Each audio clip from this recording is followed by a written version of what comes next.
রাজনীতিতে যারা আসবেন তাদের প্রতি আমাদের বিনয়ী অনুরোধ, মেহেরবানি করে ভিক্ষুকের মানসিকতা নিয়ে রাজনীতিতে আসবেন না, লুটেরার মানসিকতা নিয়ে আসবেন না, চোরের মানসিকতা নিয়ে আসবেন না, রাজপুতের মানসিকতা নিয়ে আসবেন। অন্তর থাকবে দেওয়ার আগে, মানুষকে ভালোবাসার, সম্মান করা, মানুষের সম্পদ, ইজ্জত এবং জীবনের পাহাড়দারি করা। যারা এটা পারবে ওয়েলকাম, মোস্ট ওয়েলকাম, রাজনীতিতে আসেন। যারা পারবেন না, মানুষের পকেট থেকে টাকা চুরি করে, লুণ্ঠন করে, দেশে বিদেশে সম্পদের পাহাড় যারা গড়ে তুলবেন, তাদেরকে আমি অনুরোধ করব, এর চাইতে ভিক্ষা অনেক ভালো, সেইটা এইভাবে মানুষের পকেট কাটবেন না, চাঁদাবাজি করবেন না। চাঁদাবাজি জঘন্য অপরাধ। আপনি হয়তো মনে করছেন চাঁদা নিয়ে একজন মানুষকে আপনি ক্ষতিগ্রস্ত করছেন, না, আপনি 18 কোটি মানুষকে ক্ষতিগ্রস্ত করছেন। যে ব্যবসায়ীর কাছ থেকে আপনি চাঁদা নেবেন, সে কি তার বাবার জমি বিক্রি করে আপনাকে চাঁদা দেবে? সে চাঁদা দিবে তার ব্যবসার লাভ থেকে। তারপরে তাকে বাধ্য হয়ে জনগণের রক্ত থেকে এটা উঠে নিতে হবে। অতএব আপনি জনগণের রক্ত চুষা, আপনি চাঁদাবাজ। সম্মানিত ভাইরা, জীবন কয়দিনের? মার পেট থেকে একবার এসেছে, আল্লাহর ইচ্ছা কবরের পেটে একবার ঢুকবো, কিন্তু মাঝখানের সময়টা হবে লড়াইয়ের সময়। ইনশাআল্লাহ লড়াই মানুষের জন্য, লড়াই করবো না অভিজাত শ্রেণীর জন্য। অভিজাত শ্রেণীর স্বার্থরক্ষা আমার করা লাগবে না, ওরা খুব ভালো বুঝে। আমরা লড়াই করবো আমার খেটে খাওয়া কৃষক ভাইটির জন্য, আমরা লড়াই করবো আমার শ্রমিক ভাই বোনদের জন্য, আমরা লড়াই করবো চা বাগানের শ্রমিকদের জন্য, আমরা লড়াই করব যারা পরিচ্ছন্নতা কর্মী হিসেবে আমরা যাদেরকে অবহেলা করি তাদের সম্মান ফিরিয়ে আনার জন্য বসবাস করবে। কারণ তিনি এক জায়গায় ঘুষ খান, কিন্তু 10 জায়গায় তাকেও ঘুষ দিতে হয়। এই ব্যবসা যখন বন্ধ হয়ে যাবে, কারো আর কোন জায়গায় ঘুষ দেওয়া লাগবে না ইনশাআল্লাহ। তিনিও বেঁচে যাবেন আমাদের সকলের মতো, সম্মান নিয়ে বাঁচবে। দুঃখের বিষয়, ঘুষকে এখন অনেকে নিজের পাওনা মনে করে। আমি সিলেটের মানুষ, সিলেটের আদালতে একজন জিপি ছিলেন, চরম ঘুষখোর, আবার 5 ওয়াক্ত নামাজও পড়ে। আমি বুঝলাম না সে ঘুষ বুঝলো না নামাজ বুঝলো, আল্লাহ ভালো। একজনের সাথে তার কন্ট্যাক্ট হয়েছে, গিয়েছে জোহরের নামাজের আগে, কয় ভাই রাখো এগুলো হারাম জিনিস, নামাজ পড়ে এসে নেবো, নামাজের আগে নেবো না।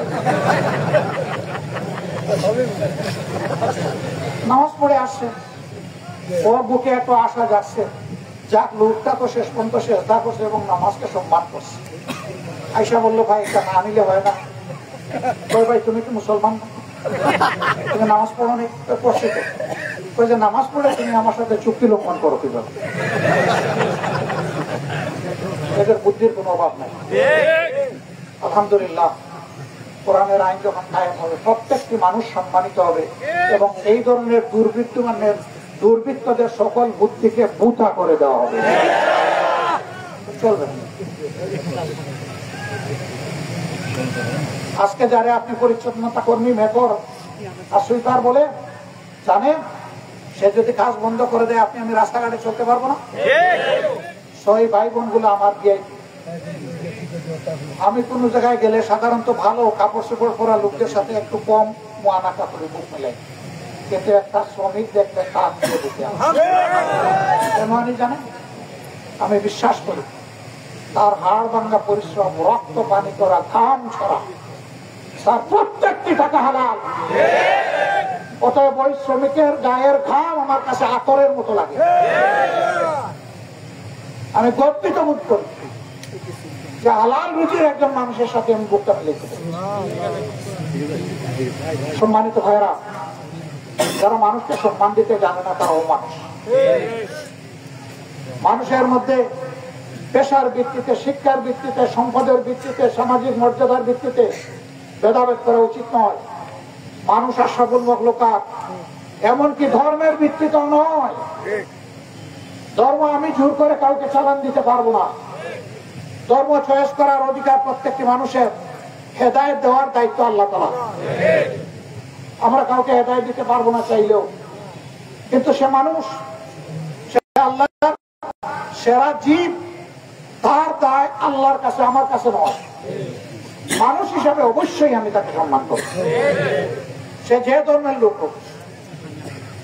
এই জন্য আমরা এমন একটি রাষ্ট্রই চাচ্ছি, যে রাষ্ট্রটায় মানুষের মধ্যে জাত পাত দল ধর্ম এগুলার কোনো ব্যবধান থাকবে না, মানুষ সবাই সম্মানিত বোধ করবে। নবী করিম সাল্লাল্লাহু আলাইহি ওয়াসাল্লাম আমাদের মায়েদের ইজ্জতের ব্যাপারে বলেছিলেন তার ইন্তেকালের আগে, ও বিশ্ববাসী, আমি তোমাদেরকে এমন একটি সাম্রাজ্য, একটা শাসন উপহার দিয়ে যাচ্ছি, চিরদিন তোমরা মনে রাখবে। আমার এই শাসনে ইয়ামানের সানা থেকে মরক্কোর হাজরামাউত পর্যন্ত ৩,৫০০ মাইল, আমার একটা যুবতী মেয়ে রাস্তা একা চলবে, আল্লাহ ছাড়া আর কাউকে ভয় করার তার প্রয়োজন হবে না। ছোট্ট একটা নমুনা, ওই মদিনার সাথে তুলনা হয় না। এই সমাবেশের দিন এক মহিলা, তিনি পিজির চিকিৎসক, বিশেষজ্ঞ চিকিৎসক, তিনি তার দায়িত্ব পালন করে বাসায় যান সেগুন বাগিচা, রাস্তা লুকে লুকারণ্য, কোনো যানবাহন সেখানে নেই, তাকে তো যেতে হবে। তিনি আল্লাহর উপর ভরসা করে হাঁটতে শুরু করলেন। তিনি বললেন, আমি একটা মেয়ে একা, আমার সাথে আরো কোনো মেয়ে লোক নেই, আমি যেদিকেই আগাচ্ছি এই মানুষগুলো মানুষ কেটে কেটে রাস্তা পরিষ্কার করে দিয়ে বলছে, আপুর রাস্তা করে না। একটা লোক আমার দিকে বদ নজরে তাকায়নি, বরঞ্চ আমার জন্য রাস্তা পরিষ্কার এমন ভাবে করে দিল, মনে হলো আমি আমার দেশে যেন লাল গালিচা সম্বর্ধনা পাচ্ছি। এটাই হচ্ছে ইসলামের রূপ, সৌন্দর্য, এটাই হচ্ছে বরাকা। এমন শাসন কি আমরা সবাই চাই? এই শাসনটাই চাওয়ার জন্য আমার ভাই শাহ আলম সেখানে গিয়েছে। তাহলে তার স্বপ্ন তো পূরণ হয়নি, স্বপ্ন রয়ে গেছে। এই স্বপ্ন পূরণের দায়িত্ব আল্লাহর পর ভরসা করে আমাদেরকে নিতে হবে। আপনারা প্রস্তুত আছেন? আলহামদুলিল্লাহ, আল্লাহ আপনাদেরকে অফুরন্ত বারাকা এবং জাযা দান করুন। ভাইয়ের জন্য দোয়া করি, তিনি যে তামান্না নিয়ে সারা জীবন কাজ করেছেন, কোরআনী শাসন, নববী শাসন, এই শাসনের আদলে শাসন দেখার জন্য, আল্লাহ যেন তার দুনিয়ার জীবন শেষ হয়েছে, এখন আখিরাতের যে জীবন, বারযাখের যে জীবন শুরু হয়েছে, এই জীবনে আল্লাহ যেন এখন থেকে তার বরকত দেওয়া শুরু। তিনি যেন আল্লাহর আবরার মায়ার বান্দাদের মধ্যে গণ্য হয়ে যান। আল্লাহ তাআলা যেন তার কবরকে জান্নাতের নূর দিয়ে একদম পরিপূর্ণ করেন। প্রিয় জান্নাতের সাথে মাবুদের এই কবরের একটা জানালা যেন আল্লাহ খুলে দেন। দুনিয়ার চাইতে উত্তম সঙ্গী, দুনিয়ার চাইতে উত্তম রিজেক, দুনিয়ার চাইতে উত্তম বিছানা আল্লাহ তাআলা তাকে যেন দান। জীবনে হয়তো শান্তিতে অনেক সময় ঘুমাতে পারেন, অনেক স্ট্রেস নিতে হয়েছে, বিশেষ করে আল্লাহর দ্বীনের জন্য যারা কাজ করে তাদের উপর অনেক জুলুম করা হয়েছে। আল্লাহ যেন এখন তাকে প্রশান্তির বুক পাড়ায় পুরা পর্যায়ের জিন্দেগিতে তিনি যেন পরম শান্তি অনুভব করেন। আমি আরেকটা সুখের বার্তা নিয়ে এসেছি। আপনারা জানেন, গতকাল ঢাকার উত্তরায় একটি সামরিক প্রশিক্ষণ নেওয়ার সময় তার পাইলট সহ বিধ্বস্ত হয়ে তিনিও মারা গেছেন, সাথে আমাদের ধারণা শতাধিক লোক মারা গেছে। এরা কারা? এরা কচি কচি বাচ্চা, স্কুলের বাচ্চা, পায়ের বুকের কাঁচা ভেঙে ওরা চলে গেছে। যেমন সোনামানিক চলে গেছে, তিনি বুঝতে পারছেন তার বুকের উপর কত বড় একটা চাপ পাথর চেপে বসে। আমরা এই পরিবারগুলোর প্রতি সহানুভূতি প্রকাশ করছি। যে মণিমুক্তা গুলা চলে গেল, আল্লাহ তাআলা এদেরকে শহীদী মর্যাদা দান করুন। আর যেগুলো আহত হয়ে চিকিৎসাধীন আছে, আল্লাহ তাআলা তাদেরকে দারুস শিফা থেকে শিফা কুল্লিয়া দিলায় নেয়। ভাই, আমি তো চলে গেছিলাম, আল্লাহ ফিরিয়ে দিয়েছেন। কেন? নিশ্চয়ই আল্লাহর পরিকল্পনা সকল বান্দার জন্য যেমন আছে, আমার জন্য তেমন আছে। তবে আমার আল্লাহর কাছে আমার একটা চাওয়া আছে, আল্লাহ তাআলার কাছে আমার চাওয়া হচ্ছে আমি যেন বিছনায় পড়ে মৃত্যুবরণ না, বরঞ্চ মানবতার মুক্তির ময়দানে লড়াই করতে করতে আমি যেন রক্তাক্ত অবস্থায় শহীদ হয়ে আল্লাহর দরবারে। সেই লড়াই হবে আল্লাহর কোরআনের শাসনের জন্য, সেই লড়াই হবে মানবতার মুক্তির জন্য, প্রিয় দেশের মানুষের ইজ্জত এবং শান্তি ফিরিয়ে আনার জন্য। আল্লাহ যদি কবুল করেন তার এই গোলামের প্রতি আমার মাবুদের অনেক বড় মেহেরবানি হবে। নবুয়তের দরজা বন্ধ, কিন্তু শাহাদতের দরজা বন্ধ হয়। আল্লাহ ইচ্ছা করলে শহীদদের খাতায় আরেকটা নাম এই গোলামে লিখতেই পারে। আমার জন্য আপনারা দোয়া করবেন, আল্লাহ যেন রক্তের চাদর গায়ে দিয়ে তার সামনে ইয়াউমুত তানার, ইয়াউমুল ফাসল, ইয়াউমুল কিয়ামা এই গোলামকে যেন দাঁড়ানোর তৌফিক আল্লাহ দান। আর এই রক্তগুলা এবং আমাদের আগে এই জমিনে দিন কায়েম করতে গিয়ে আমাদের কলিজার টুকরা, মাতার তাজ, যে সমস্ত নেতৃবৃন্দ, সহকর্মীবৃন্দ দুনিয়া থেকে বিদায় নিয়েছেন, এই সকল রক্ত দিয়ে আল্লাহ যেন বাংলাদেশের সকল আবর্জনা ধুয়ে মুছে পরিষ্কার করে, তাহলে আমাদের রক্তগুলো সার্থক হয়ে যাবে আলহামদুলিল্লাহ। তাহলে আমাদের রক্তের প্রত্যেকটি কণিকা এক একটা লাল গোলাপ হয়ে বাংলাদেশে উঠবে ইনশাআল্লাহ। আপনারা অনেকক্ষণ ধরে কষ্ট করেছেন ভাই, আমি লজ্জিত, কিছু করার ছিল না। আমি সকাল 9টায় সফর শুরু করেছি। প্রথমে খুলনার ডাকুতে গিয়েছি, সেখানে এই সমাবেশে আসার পথে আমাদের ভাই ডাকু উপজেলা আমির মৌলানা আবু সাইদ, তিনি দুর্ঘটনা কবলিত হয়ে দুনিয়া থেকে বিদায় নিয়েছেন। তার পরিবারকে একটু সালাম জানাতে গিয়েছিলাম, দোয়া চাইতে গিয়েছিলাম তাদের। এরপরে ওখানে কথাবার্তা একটু বলে এসেছি পাবনা ঈশ্বর। আরেকজন ভাই তিনি যাওয়ার পথে হার্ট অ্যাটাক করে ইন্তেকাল করেছেন, তার পরিবারের কাছে একটু একইভাবে যাওয়ার চেষ্টা করেছি। যেখানেই যাই এখানকার মতোই মানুষ একটু সামান্য ধরে বসে, যে একটু বলে, কি যে বলবো তাও বুঝি না, কারণ হতভম্ব হয়ে যায়। যেদিকে তাকাই অপরাধ আর অপরাধ, কালো অন্ধকার নিখোঁজ কালো, সারা দেশ সমাজটাকে ঢেকে রেখেছে। আসুন আল্লাহর দরবারে তৌফিক চাই, শপথ নেই এই সব কালো পর্দা, যতগুলা কালো পর্দা আছে ছিঁড়ে একদম খান খান করে দেবে।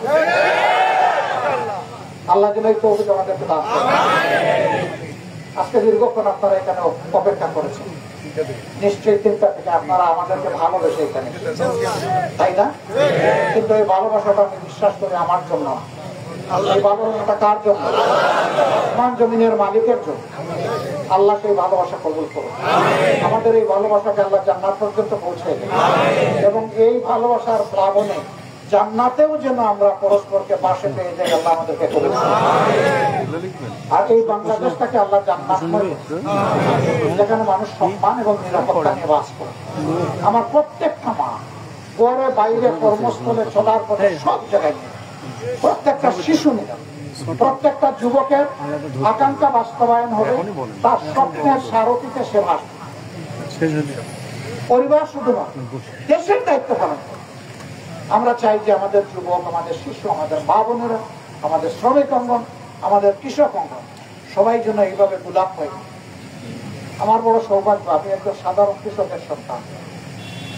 আলহামদুলিল্লাহ আমার এই কাঁধে আমি ধানের বোঝা বহন করেছি, আমি লাঙ্গল দিয়ে হাল চাষ করেছি, আমি গরু রাখাল ছিলাম। আল্লাহ তাআলা জীবনের এই বাস্তবতাগুলো আমাকে ঘাড়ে ধরে সবগুলো দেখতে, আল্লাহর দরবারে নত শিরে শুকরিয়া আলহামদুলিল্লাহ। এই জন্যই আমি পরিবারকে আল্লাহ সফরে জামিলা থাকে।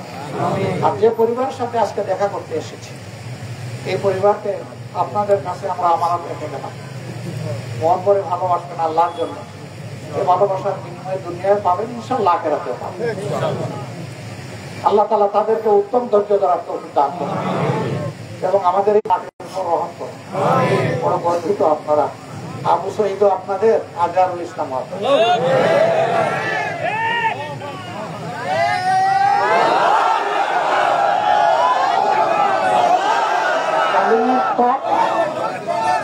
জালিমের ত্বক থরথর করে কাঁপিয়ে দিয়েছিল ডানা মেলে আবু শহীদ।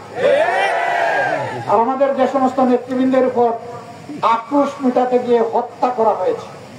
আল্লাহ তাআলা জীবন্ত এক নিদর্শন হিসেবে ফিরিয়ে দিয়েছেন এটি। জীবনের শেষ মুহূর্ত পর্যন্ত শুধু জান্নাতের লোভ নিয়ে যেন লড়াই করে যেতে পারে। দুনিয়ার কোন ধন দৌলত এদিক সেদিক সেটা আমরা ফিরে যেন না থাকি।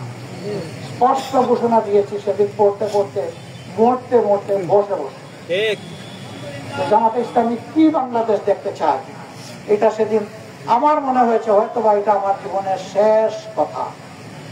কিন্তু আল্লাহ পরে আরো সময় দিয়ে রেখেছেন। আমি জানি না রে ভাই কতদিন আল্লাহর কাছ থেকে এই সময় পাবো।